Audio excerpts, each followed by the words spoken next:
Dans une semaine, c'est la rentrée. Alors la période des vacances a été bien particulière cette année, on est bien d'accord. Mais sans avoir entrepris de grands voyages, vous êtes sans doute bien détendu pendant les vacances, vous avez éteint les réveils, vous avez veillé tard, vous avez relâché la pression sur vos emplois du temps. Eh bien, comment maintenant peut-on se remettre dans le bain de la rentrée pour pouvoir permettre à votre enfant d'être dans des conditions idéales pour bien reprendre l'école? Eh bien, regardez cette vidéo dans laquelle je vous décris ma semaine idéale.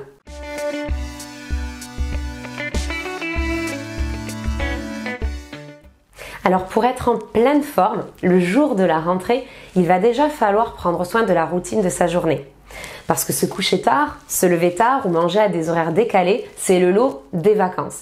Il va donc falloir réhabituer notre organisme à s'habituer à une nouvelle routine. Une routine imposée par le retour à l'école, par les nouveaux horaires de l'école. Si on s'y prend seulement 1 ou 2 jours avant la rentrée, eh bien notre organisme n'aura pas le temps de s'être habitué à ce nouveau rythme. Et n'oubliez pas, le changement de routine crée un stress sur l'organisme, crée un stress sur le corps. Il faut donc l'échauffer, l'entraîner à petit s'habituer tranquillement à une nouvelle routine. Nous allons donc voir en détail précisément la routine de la journée. Il va donc falloir modifier les horaires de lever et du coucher, voir à peu près ce qui correspond à ces horaires-là pour le retour à l'école et s'y habituer dès maintenant. On va modifier les horaires des repas, s'adapter à l'emploi du temps que sera celui de votre enfant quand il sera de retour à l'école et modifier également les temps calmes avant le coucher. Réinstaurer une habitude de calme pour que votre enfant puisse avoir un sommeil apaisé, tranquille, réparateur. Profitez-en pour lire une histoire, pour réinstaurer des rituels tels que des petites chansons. Profitez-en aussi peut-être pour utiliser les documents que je vous ai offerts dans ma vidéo précédente pour commencer à aborder le retour à l'école de manière sereine, pour commencer à dédramatiser justement ce retour en classe. Et au sein de ces journées, on va être plus vigilant à des habitudes qui ont peut-être été développées pendant les vacances. On fait peut-être un petit peu moins attention à ce que l'on mange, on est un petit peu plus flexible sur la qualité de ce que l'on va donner aux enfants. On va donc réinstaurer une hygiène alimentaire saine, équilibrée. Les journées à l'école pour votre enfant vont être très exigeantes en termes de concentration, d'écoute et d'investissement. Il va donc falloir donner au corps l'énergie dont il a besoin, mais de la bonne énergie, de l'énergie qui dure. On va donc remplacer les sucres rapides par des sucres lents. On va être vigilant au niveau des goûters et remplacer peut-être les gâteaux, les biscuits par des fruits, par des compotes, par des céréales. On va également remplacer les jus de fruits et les sodas par de l'eau. Et on va remplacer peut-être les biscuits apéritifs au moment du dîner par des carottes, par des concombres. On va être vraiment vigilant à ne pas donner trop de sucre rapide, d'aliments qui vont lui coûter de l'énergie et non pas lui en donner. Et on va préparer ça en amont au moins une semaine avant la rentrée. Il vous faudra également veiller à limiter l'utilisation des écrans. Aujourd'hui, de trop nombreuses études démontrent que les écrans fatiguent le cerveau. Et souvenez-vous, le cerveau de vos enfants, de votre enfant, est en plein développement. Ce qui veut dire que les écrans ont un impact encore plus pénalisant sur leur cerveau. Et j'ai vu moi-même dans les classes des enfants, alors qu'ils, selon les parents, avaient suffisamment de temps de sommeil durant la nuit, j'ai vu ces enfants littéralement s'endormir sur les tables ou au coin bibliothèque sans comprendre ce qui se passait.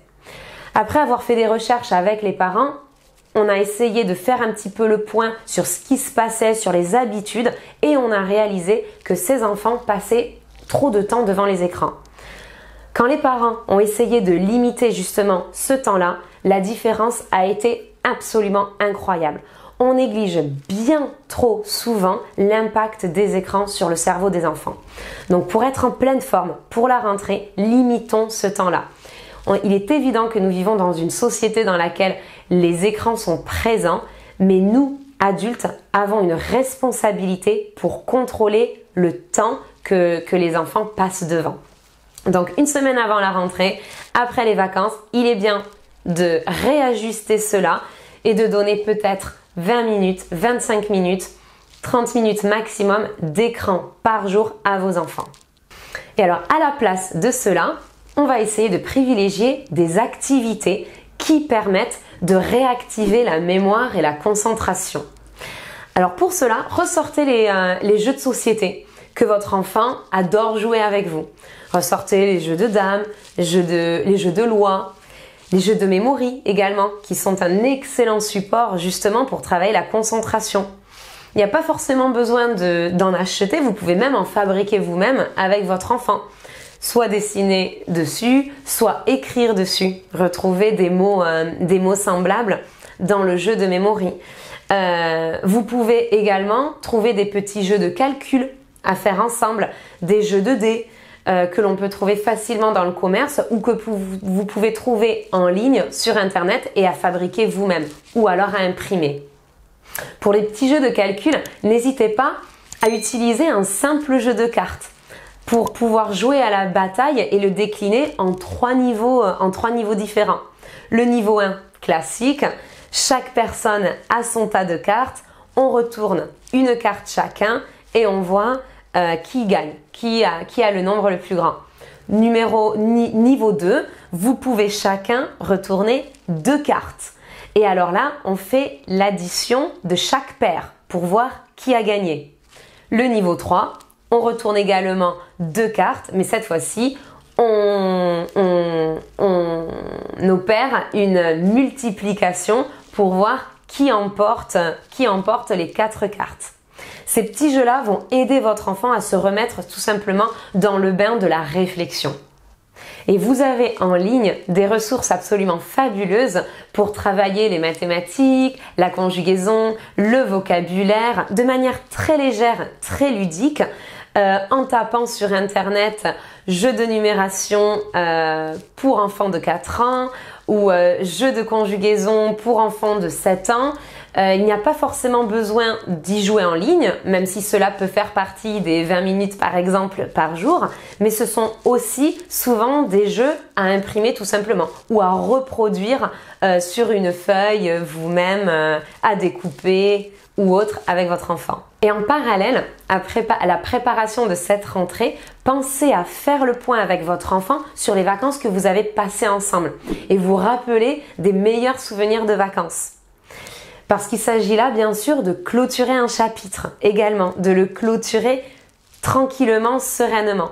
Pensez à ce qu'il a adoré, ce qu'il aimerait refaire, ce qu'il a préféré et peut-être aussi à ce qui lui a manqué. Peut-être qu'il vous dira qu'il lui tarde justement de retrouver les copains, qu'il lui tarde de retrouver sa maîtresse, qu'il lui tarde de retrouver des jeux dont il a accès seulement à l'école.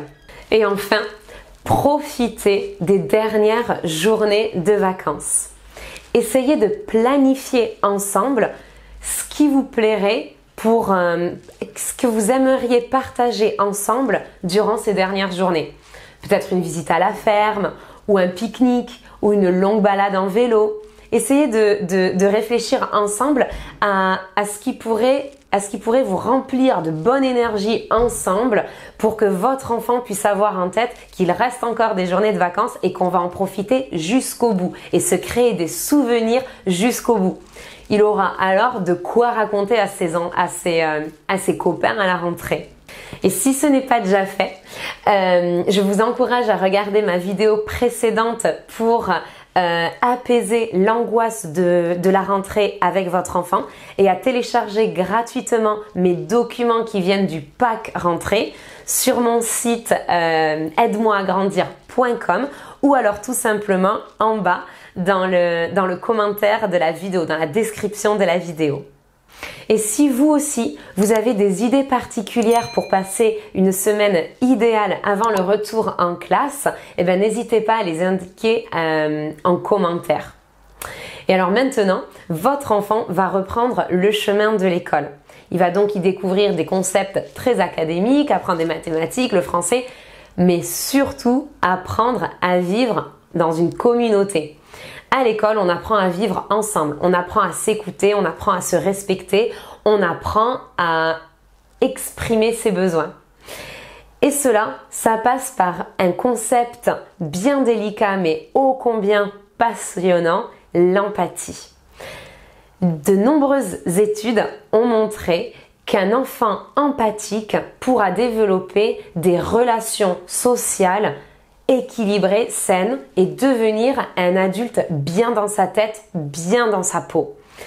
Comment aider votre enfant à développer son empathie pour pouvoir avoir dans la classe et dans ses environnements différents des relations saines, qu'il puisse s'exprimer lui-même et écouter les autres. Eh bien, regardez ma vidéo suivante dans laquelle je parle justement du concept de l'empathie. Je vous retrouve très très vite. N'hésitez pas à partager cette vidéo si elle vous a été utile et à cliquer sur le petit bouton j'aime si vous l'avez aimé. Je vous retrouve très vite.